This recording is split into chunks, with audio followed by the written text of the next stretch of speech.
Guys ಎಲ್ರಿಗೂ ನಮಸ್ಕಾರ. So welcome back to new recipe blog. So ಚಾನಲ್ಗೆ ಹೊಸಬ್ರಾಗಿದ್ರೆ ಸಬ್ಸ್ಕ್ರೈಬ್ ಮಾಡಿ, ಲೈಕ್ ಮಾಡಿ, ಶೇರ್ ಮಾಡಿ. ಸೊ ಈ ವಿಡಿಯೋನ ಸೇವ್ ಮಾಡ್ಕೊಳ್ಳಿ, ನಿಮ್ಮ ಫ್ಯೂಚರ್ ಅಲ್ಲೂ ಹೆಲ್ಪ್ ಆಗುತ್ತೆ. ಸೊ ಬನ್ನಿ ತಡ ಮಾಡದಲ್ಲೇ ಕಿಚನ್ ಹೋಗಿ ವಿಡಿಯೋನ ಸ್ಟಾರ್ಟ್ ಮಾಡೋಣ. ಈ ಮಸಾಲಾ ವೆಜ್ ಬಿರಿಯಾನಿ ಮಾಡೋದಕ್ಕೆ ಬೇಕಾಗಿರೋ ಸಾಮಗ್ರಿಗಳನ್ನ ನೋಡ್ಕೊಳ್ಳೋಣ.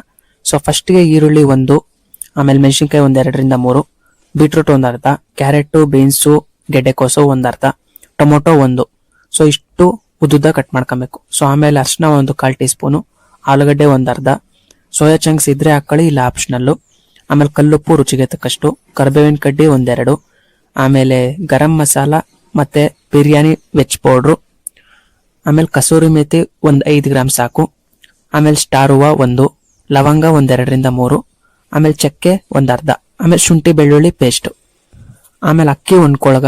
ಸೊ ಇದನ್ನ ಚೆನ್ನಾಗಿ ವಾಶ್ ಮಾಡ್ಕೊಂಡು 2 ಕೊಳಗ ನೀರು ಹಾಕೊಂಡು ಒಂದು ಅರ್ಧ ಗಂಟೆ ಮುಂಚೆನೆ ನೆನ್ಸಿಟ್ಕೊಳ್ಳಿ. ಸೊ ಆಮೇಲೆ ಸಾಸಿವೆ, ಜೀರಿಗೆ ಮತ್ತೆ ಬಟಾಣಿ. ಸೊ ಇಷ್ಟು ಸಾಮಗ್ರಿಗಳು ಬೇಕು. ಸೊ ಇಷ್ಟು ಕ್ವಾಂಟಿಟಿ ಎಷ್ಟು ಜನಕ್ಕಾಗುತ್ತೆ ಅಂದ್ರೆ ಒಂದು 4 ಜನಕ್ಕಾಗುವಷ್ಟು ಕ್ವಾಂಟಿಟಿ ಇದು. ಸೊ ಬನ್ನಿ ಇನ್ನ ರೆಡಿ ಮಾಡೋಣ. ಸೊ ಇದು ಮಸಾಲಾ ವೆಜ್ ಬಿರಿಯಾನಿ ಆಗಿರೋದ್ರಿಂದ ಸೊ ಕುಕ್ಕರಲ್ಲಿ ಟ್ರೈ ಮಾಡ್ತಾ ಇದೀವಿ. ಸೊ ಫಸ್ಟ್ ಕುಕ್ಕರ್ಗೆ ಒಂದು 8-10 ಟೀ ಸ್ಪೂನ್ ಎಣ್ಣೆ ಹಾಕೊಂಡು ಕಾಯೋದಿಕ್ ಬಿಡೋಣ. ಸೊ ಎಣ್ಣೆ ಕಾಯ್ತಾ ಬಂತು. ಸೊ ಎಣ್ಣೆ ಕಾದ್ಮೇಲೆ ಅರ್ಧ ಟೀ ಸ್ಪೂನ್ ಸಾಸಿವೆ ಮತ್ತೆ ಅರ್ಧ ಟೀ ಸ್ಪೂನ್ ಜೀರಿಗೆ. ಸೊ ಇಷ್ಟು ಹಾಕೊಂಡು ಒಂದು 1 ನಿಮಿಷ ಬೇಯೋದಕ್ಕೆ ಬಿಟ್ರೆ ಚಿಟ್ಪಿಟ ಅಂತ ಬರುತ್ತೆ. ಸೊ ಆಮೇಲೆ ಚಕ್ಕೆ, ಸ್ಟಾರ್ ಹೂವ ಮತ್ತೆ 2 ಲವಂಗ. ಸೊ ಇಷ್ಟು ಹಾಕೊಂಡು ಕೈ ಆಡಿಸ್ಬೇಕು. ಸೊ ಇಷ್ಟು ಹಾಕೊಂಡ್ಮೇಲೆ ನೆಕ್ಸ್ಟ್ ಇನ್ನ ತರಕಾರಿ ಅವೆಲ್ಲ ಆಡ್ ಮಾಡ್ಕೊಳ್ಳೋದಿರುತ್ತೆ. ಸೊ ಇಷ್ಟು ಚೆನ್ನಾಗಿ ಒಂದ್ ಸ್ವಲ್ಪ ಚಿಟ್ಪಿಟ ಅನ್ಲಿ, ಒಂದ್ ಸ್ವಲ್ಪ ಬೇಯಲಿ. ಸೊ ಗೈಸ್ ಚಾನೆಲ್ಗೆ ಹೊಸಬ್ರಾಗಿದ್ರೆ ಸಬ್ಸ್ಕ್ರೈಬ್ ಆಗೋದನ್ನ ಮರಿಬೇಡಿ. ಸೊ ಆಮೇಲೆ ಕರ್ಬೇವು ಹಾಕಬೇಕು. ಸೊ ಕರ್ಬೇವು 1-2 ಕಡ್ಡಿ ಹಾಕೊಳ್ಳಿ ಸಾಕು. ಸೊ ಈ ಒಗ್ಗರಣೆ ಹಾಕಬೇಕಾದ್ರೆ ಹುಷಾರು. ಸೊ ಎಣ್ಣೆ ಎಲ್ಲ ಕೈಗೆ ಸಿಡಿಯುತ್ತೆ. ಸೊ ಹುಷಾರಾಗಿ ಒಗ್ಗರಣೆ ಹಾಕೊಳ್ಳಿ. ಸೊ ಆಮೇಲೆ ಹಚ್ಚಿಟ್ಟಿರೋ ಈರುಳ್ಳಿ. ಸೊ 1 ಈರುಳ್ಳಿ ಹಾಕೊಂಡಿದೀವಿ. ಸೊ 4 ಜನಕ್ಕೆ ಆಗೋಷ್ಟು ಕ್ವಾಂಟಿಟಿ ಇದು. ಸೊ ನೀವು ಕ್ವಾಂಟಿಟಿ ಮೇಲೆ ಡಿಪೆಂಡು. ಸೊ ಮಸಾಲೆ ಎಲ್ಲ ವೇರಿ ಮಾಡ್ಕೊಳ್ಳಿ. ಸೊ ನೋಡ್ಬೋದು. ಸೊ ಈರುಳ್ಳಿನ ಚೆನ್ನಾಗಿ ರೋಸ್ಟ್ ಮಾಡ್ಕೊಬೇಕು, ಒಂದು ಸ್ವಲ್ಪ ಬೇಯಿಸ್ಕೊಬೇಕು. ಸೊ ಬೇಯಿಸ್ಕೊಂಡ್ಮೇಲೆ ನೆಕ್ಸ್ಟ್ ತರಕಾರಿ ಅವು ಇವು ಎಲ್ಲ ಆ್ಯಡ್ ಮಾಡ್ಬೋದು. ಸೊ ನೋಡ್ಬೋದು ಎಷ್ಟು ಚೆನ್ನಾಗಿ ನಮ್ಮ ಕುಕ್ಕರ್ ವೆಜ್ ಬಿರಿಯಾನಿ ರೆಡಿ ಆಗ್ತಾ ಇದೆ ಅಂತ. ಸೊ ಬನ್ನಿ ಹಾಗೆ ಎಲ್ಲ ತಯಾರು ಮಾಡ್ಕೊಳ್ಳೋಣ. ನೆಕ್ಸ್ಟು ಈ ಶುಂಠಿ ಬೆಳ್ಳುಳ್ಳಿ ಪೇಸ್ಟ್ ಮಾಡ್ಕೊಂಡಿದ್ವಲ್ಲ ಅದನ್ನೇ ಆ್ಯಡ್ ಮಾಡ್ಕೊಬೇಕು. ಸೊ ಶುಂಠಿ ಬೆಳ್ಳುಳ್ಳಿ ಪೇಸ್ಟು ಶುಂಠಿ ಒಂದು ಅರ್ಧ ಪೀಸು, ಇಲ್ಲಾಂದ್ರೆ 1/4 ಪೀಸ್ ಸಾಕು. ಸೊ ಬೆಳ್ಳುಳ್ಳಿ 1-2-3. ಸೊ ಅಷ್ಟು ಹಾಕೊಂಡು ಚೆನ್ನಾಗಿ ಜಜ್ಜಿ ಬಜ್ಜಿ ಮಾಡ್ಕೊಳ್ರಿ. ಸೊ ಆಮೇಲೆ ಇವಾಗ ನೋಡ್ಬೋದು ಕಸೂರಿ ಮೇಥಿ ಹಾಕೋದ್ವಿ. ಒಂದು 5-10 ಗ್ರಾಮ್ ಸಾಕು, ಜಾಸ್ತಿ ಬೇಡ. ಸೊ ಒಂದ್ಸಲ ಮೆಂತೆ ಟೇಸ್ಟ್ ಬರುತ್ತೆ. ಸೊ ಚೆನ್ನಾಗಿರುತ್ತೆ. ಓಕೆನಾ? ಇಷ್ಟು ಹಾಕೊಂಡು ಒಂದು 2 ನಿಮಿಷ ಬೇಯೋದಕ್ಕೆ ಬಿಟ್ರೆ ಸೊ ಈರುಳ್ಳಿ ಎಲ್ಲ ಚೆನ್ನಾಗಿ ಬೇಯುತ್ತೆ. ನೆಕ್ಸ್ಟು ಉಪ್ಪು ಒಂಚೂರು ರುಚಿಗೆ ತಕ್ಕಷ್ಟು ಹಾಕೊಳ್ರಿ. ಸೊ ಜಾಸ್ತಿ ಹಾಕೊಂಬಿಡ್ರಿ ಸ್ಟಾರ್ಟಿಂಗಲ್ಲಿ. ಸೊ ಈರುಳ್ಳಿ ಬೇಯಲಿ ಅಂತ ಒಂಚೂರು ಲೈಟಾಗಿ ಹಾಕೊಬೇಕು ಫಸ್ಟ್ ಸ್ಟಾರ್ಟಿಂಗಲ್ಲಿ. ಆಮೇಲೆ ಎಲ್ಲ ಆದಮೇಲೆ ರುಚಿಗೆ ತಕ್ಕಷ್ಟು ಉಪ್ಪನ್ನ ಆ್ಯಡ್ ಮಾಡ್ಕೊಂಡ್ರೆ ನಡೆಯುತ್ತೆ. ಸೊ ಇಷ್ಟು ಹಾಕೊಂಡು ಚೆನ್ನಾಗಿ ಕೈ ಆಡಿಸಿ. ಸೊ ಗೈಸ್ ಇದೇ ಥರ ಹೆಚ್ಚಿನ ಫುಡ್ ವ್ಲಾಗ್ಸ್ ಬರ್ತಾನೆ ಇರ್ತವೆ ಡೈಲಿ. ಸೊ ಡೈಲಿ 10 ಗಂಟೆಗೆ ವಿಡಿಯೋ ಅಪ್ಲೋಡ್ ಆಗುತ್ತೆ. ಸೊ ಸಬ್ಸ್ಕ್ರೈಬ್ ಮಾಡ್ಕೊಳ್ಳಿ, ಲೈಕ್ ಮಾಡಿ, ಹಾಗೆ ನಿಮ್ಮ ಸ್ನೇಹಿತರ ಜೊತೆಗೂ ಶೇರ್ ಮಾಡಿ, ಯಾರ್ಯಾರು ಫುಡ್ ಲವರ್ಸ್ ಇದ್ದಾರೋ ಅವ್ರಿಗೆಲ್ಲ. ಸೊ ಬನ್ನಿ ನೆಕ್ಸ್ಟ್ ಇಂಗ್ರೀಡಿಯೆಂಟ್ನ ಆ್ಯಡ್ ಮಾಡೋಣ. ಸೊ ನೋಡ್ಬೋದು ಎಷ್ಟು ಚೆನ್ನಾಗಿ ಆಗ್ತಿದೆ ನಮ್ಮ ಮಸಾಲಾ ವೆಜ್ ಬಿರಿಯಾನಿ. ಸೊ ಆಮೇಲೆ ಹಚ್ಚಿಟ್ಟಿರೋ ಬೀಟ್ರೂಟು, ಬೀನ್ಸು, ಕ್ಯಾರೆಟು, ಗೆಡ್ಡೆಕೋಸು, ಬಟಾಣಿ, ಆಮೇಲೆ ಆಲೂಗಡ್ಡೆ. ಸೊ ಇಷ್ಟು ಹಾಕೊಂಡು ಆಮೇಲೆ soya chunks. So soya chunks ಇದ್ರೆ ಹಾಕೊಳ್ಳಿ, ಇಲ್ಲ ಅಂದ್ರೆ ನಡೆಯುತ್ತೆ. ಸೊ ಇದು ಆಪ್ಷನಲ್ಲು. ಸೊ ಸೋಯಾ ಚಂಕ್ಸ್ ಹಾಕೋದ್ರಿಂದ ಏನಾಗುತ್ತೆ ಗೊತ್ತಾ, ಬಾಡಿಲಿ ವೆಯ್ಟ್ ಗೇನು, ಫೈಬರು ಎಲ್ಲ ಸಿಗುತ್ತೆ. ಸೊ ಹಾಕೊಂಡ್ರು ನಡೆಯುತ್ತೆ, ಹಾಕೊಳ್ಳಿಲ್ಲ ಅಂದ್ರೂ ನಡೆಯುತ್ತೆ. ಆಮೇಲೆ ಟೊಮೊಟೊ 1 ಗಡ್ಡೆ. ಸೊ ಇಷ್ಟು ಹಾಕೊಂಡು ಚೆನ್ನಾಗಿ ಒಂದು ಸ್ವಲ್ಪ ಬೇಯಿಸ್ಕೊಬೇಕು. ಸೊ ಲೈಟಾಗಿ ಬೇಯಿಸಿದ್ರು ನಡೆಯುತ್ತೆ. ಆಮೇಲೆ ಯಾಕಂದ್ರೆ ವಿಸಿಲ್ ಹಾಕಿಸ್ತೀವಲ್ಲ, ಸೊ ಆವಾಗ ಬೆಂದೋಗುತ್ತೆ. ಆಮೇಲೆ ಒಂದು 1/4 ಟೀ ಸ್ಪೂನ್ ಅರಿಶಿನ ಹಾಕೊಂಡು.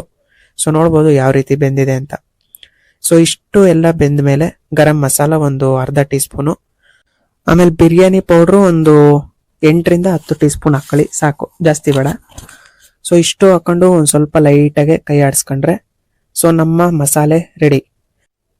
ಸೊ ಗೈಸ್ ನಾವು ಮಾಡ್ತಾರೆ ವಿಡಿಯೋ ಹೇಗೆ ಅನಿಸ್ತಿದೆ ಅಂತಾನು ಕಮೆಂಟ್ ಮಾಡೋದು ತಿಳಿಸಿ. ಸೊ ನಿಮ್ಗೆ ಯಾವ್ದಾದ್ರು ಫುಡ್ ರೆಸಿಪಿ ಬೇಕು ಅಂದ್ರೂ ಕಮೆಂಟ್ ಮಾಡಿ. ನಾನು ಆದಷ್ಟು ಬೇಗ ಆ ರೆಸಿಪಿ ಮೇಲೆ ವ್ಲಾಗ್ ಮಾಡಿ ಸೊ ಆದಷ್ಟು ಬೇಗ ಅಪ್ಲೋಡ್ ಮಾಡ್ತೀನಿ. ಸೊ ನಮ್ಮ ಚಾನಲ್ ಅಲ್ಲಿ ವೆಜ್ ಐಟಮ್ಸ್ ಮಾತ್ರ ಮಾಡೋದು. ಸೊ ಎಲ್ಲ ಆಲ್ ವೆಜ್ ಐಟಮ್ಸು, ರೆಸಿಪೀಸು, ಆಮೇಲೆ ಸ್ವೀಟ್ ಐಟಮ್ಸು, ಎಲ್ಲ ತರದ್ದು ಐಟಮ್ಸು ಮಾಡ್ತೀವಿ. ಬಟ್ ನಾನ್ ವೆಜ್ ಏನು ಮಾಡಲ್ಲ. ಸೊ ತರಕಾರಿ ಎಲ್ಲ ಒಂದು ಸ್ಟೇಜಿಗೆ ಬೇಯ್ತು. ಸೊ ನೆಕ್ಸ್ಟ್ ನಮ್ಮ ಅಕ್ಕಿ ತೊಳೆದಿರ್ತೀವಲ್ಲ, ಸೊ 1 ಲೋಟ ಅಕ್ಕಿ ಸಾಕು, 4 ಜನ ಕ್ವಾಂಟಿಟಿಗೆ ಮಾಡ್ತಾ ಇರೋದು. ಸೊ 1 ಲೋಟ ಅಕ್ಕಿ ಚೆನ್ನಾಗಿ ನೆನ್ಸ್ಕೊಂಡು, ಸೊ ಅದಕ್ಕೆ 2 ಕೊಳಗ ನೀರು ಆ್ಯಡ್ ಮಾಡಿದ್ವಿ. ಸೊ ಅದನ್ನ ಈಗ ಮಿಕ್ಸ್ ಮಾಡ್ಕೊಬೇಕು ಇದಕ್ಕೆ. ಸೊ ಒಂಚೂರು ಲೈಟಾಗಿ ಕುದಿ ಬಂದ್ಮೇಲೆ ಕುಕ್ಕರ್ನ ಮುಚ್ಚಿ 2 ವಿಸಿಲ್ ಹಾಕ್ಸಿದ್ರೆ ನಮ್ಮ ಘಮ ಎನ್ನುವ ರುಚಿಕರವಾದ masala veg biryani cooker ready. So ನೋಡ್ಬೋದು, ರುಚಿಗೆ ತಕ್ಕಷ್ಟು ಉಪ್ಪು ಹಾಕೊಳ್ರಿ. ಸೊ ಕಲ್ಲುಪ್ಪು ಹಾಕೊಳ್ರಿ. ಸೊ ನುಣ್ಣುಪ್ಪಿಗಿನ್ನ ಕಲ್ಲು ವಾಸಿ. ಸೊ ಚೆನ್ನಾಗಿ ಮಿಕ್ಸ್ ಆಗುತ್ತೆ ಎಲ್ಲದ್ರ ಜೊತೆಗೆ. ಸೊ ಏನ್ ಗೊತ್ತಾ ಕಲ್ಲುಪ್ಪು ಹಾಕೋದು?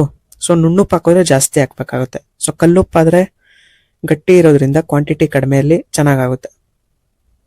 ಸೊ ಇನ್ನೇನು ನಮ್ಮ ವೆಜ್ ಬಿರಿಯಾನಿ ಫೈನಲ್ ಸ್ಟೇಜಿಗೆ ಬಂತು. ಸೊ ಆಮೇಲೆ ಒಂದು 5 ನಿಮಿಷ ದಮ್ ಕಟ್ಟೋದಕ್ಕೆ ಬಿಟ್ಬಿಟ್ಟು, ಸೊ ಜಾಸ್ತಿ ಬೇಯಿಸೋದಕ್ಕೆ ಹೋಗ್ಬೇಡಿ, ಯಾಕಂದ್ರೆ ಅಕ್ಕಿ ಇರುತ್ತಲ್ವಾ ಮೆತ್ತಗಾಗಿ ಹೋಗುತ್ತೆ. ಸೊ ಅದಕ್ಕೆ ಒಂದು ಲೈಟಾಗಿ ಕುದಿ ಬರೋವರ್ಗು ಮಾತ್ರ ಕೈ ಆಡಿಸ್ತಿದ್ರೆ ಸಾಕು. ಸೊ ಒಂಚೂರು ಲೈಟಾಗಿ ಕುದಿ ಬಂದ್ಮೇಲೆ ಒಂಚೂರು ಟೇಸ್ಟ್ ನೋಡ್ಕೊಳ್ಳಿ, ಉಪ್ಪು ಕರೆಕ್ಟ್ ಆಗಿದೆಯಾ ಇಲ್ಲ ಖಾರ ಕರೆಕ್ಟ್ ಆಗಿದೆಯಾ ಅಂತ. ಸೊ ಖಾರ ಕರೆಕ್ಟ್ ಆಗಿಲ್ಲ ಅಂದ್ರೆ ಆ ಬಿರಿಯಾನಿ ಪೌಡರ್ ಇದೆಯಲ್ಲ, ಒಂಚೂರು ಲೈಟಾಗಿ ಆ್ಯಡ್ ಮಾಡ್ಕೊಳ್ಳಿ. ಉಪ್ಪು ಅಷ್ಟೇ ರುಚಿಗೆ ತಕ್ಕಷ್ಟು ಆ್ಯಡ್ ಮಾಡ್ಕೊಳ್ಳಿ. ಸೊ ಇದೆಲ್ಲ ಒಂದು ಲೈಟಾಗಿ ಕುದಿ ಬಂದ್ಮೇಲೆ ನೋಡಿ ಏನ್ ಮಾಡ್ತೀವಿ ಅಂತ. ಸೊ ಹಾಗೆ ಚಾನೆಲ್ಗೆ ಹೊಸಬರಾಗಿದ್ರೆ ಸಬ್ಸ್ಕ್ರೈಬ್ ಆಗೋದನ್ನ ಮರಿಬೇಡಿ. ಸೊ ನೋಡ್ಬೋದು ಲೈಟಾಗಿ ಕುದಿ ಬಂದ್ಮೇಲೆ ಸೊ ಕುಕ್ಕರ್ನ ಮುಚ್ಚಿಬಿಟ್ಟು ಅದಕ್ಕೆ ವೆಯ್ಟ್ ಹಾಕಿ. ಸೊ 1-2 ವಿಸಿಲ್ ಕುಗ್ಸಿದ್ರೆ ಸಾಕು. ಸೊ ಜಾಸ್ತಿ ಏನು ಅವಶ್ಯಕತೆ ಇಲ್ಲ, 2 ವಿಸಿಲ್ಗೆ ಮೆತ್ತಗಾಗೋಗುತ್ತೆ. ಸೊ ನೀವು ಇನ್ನ ತೀರಾ ಮೆತ್ತಗ್ ಬೇಕು ಅಂದ್ರೆ 3 ವಿಸಿಲ್ ಹಾಕ್ಸಿ ಸಾಕು. ಸೊ ಫೈನಲಿ ನಮ್ಮ ಮಸಾಲಾ ವೆಜ್ ಬಿರಿಯಾನಿ ರೆಡಿ ಆಯ್ತು. ಸೊ ನೋಡ್ಬೋದು ಎಷ್ಟು ಚೆನ್ನಾಗಾಗಿದೆ ಅಂತ. ಸೊ ಈ ತರಕಾರಿ ಎಲ್ಲ ಏನಕ್ಕೆ ಮೇಲಕ್ಕೆ ಬಂದಿದೆ ಅಂದ್ರೆ ಅದೆಲ್ಲ ವೈಟ್ಲೆಸ್ ಅಲ್ವಾ, ಸೊ ಅದಕ್ಕೆ ಅದೆಲ್ಲ ಮೇಲ್ಗಡೆ ಬಂದು ಕುಂತಿರುತ್ತೆ. ಸೊ ನೀವು ಆಮೇಲೆ ಒಂದ್ ಸ್ವಲ್ಪ ಲೈಟಾಗಿ ಈ ತರ ತಿರುಗಿಸ್ಕೊಂಡ್ಬಿಟ್ರೆ ಸಾಕು. ಸೊ ಇದ್ರ ಜೊತೆಗೆ ರಾಯ್ತಾನೋ ಏನಾದ್ರು ಹಾಕೊಂಡು ತಿಂತಾ ಇದ್ರೆ ಆಹಾ. ಸೊ ನೋಡ್ಬೋದು ಎಷ್ಟು ಚೆನ್ನಾಗ್ ಆಗಿದೆ ಅಂತ, ಘಮ ಅಂತ. ಸೊ ಗೈಸ್ ನೀವು ಟ್ರೈ ಮಾಡ್ತೀರಾ ತಾನೇ? ಸೊ ಗೈಸ್ ನೋಡಿದ್ರಲ್ಲ, ಸಿಂಪಲ್ ಅಂಡ್ ಟೇಸ್ಟಿಯಾಗಿ ಮನೆಯಲ್ಲೇ ಕುಕ್ಕರ್ ಮಸಾಲಾ ವೆಜ್ ಬಿರಿಯಾನಿ ಮಾಡೋದು ಹೇಗೆ ಅಂತ. ಸೊ ವಿಡಿಯೋ ಇಷ್ಟ ಆಗಿದ್ರೆ ಸಬ್ಸ್ಕ್ರೈಬ್ ಆಗಿ, ಲೈಕ್ ಆಗಿ, ಮತ್ತೆ ಶೇರ್ ಮಾಡಿ. ಸೊ ವಿಡಿಯೋ ಹೇಗನ್ನಿಸ್ತು ಅನ್ನೋದನ್ನು ಕಮೆಂಟ್ ಮಾಡಿ. ಸೊ ಮತ್ತೆ ನೆಕ್ಸ್ಟ್ ರೆಸಿಪಿ ವ್ಲಾಗ್ ಅಲ್ಲಿ ಭೇಟಿ ಆಗ್ತೀನಿ ಅಂತ ಹೇಳ್ತಾ ಧನ್ಯವಾದಗಳು.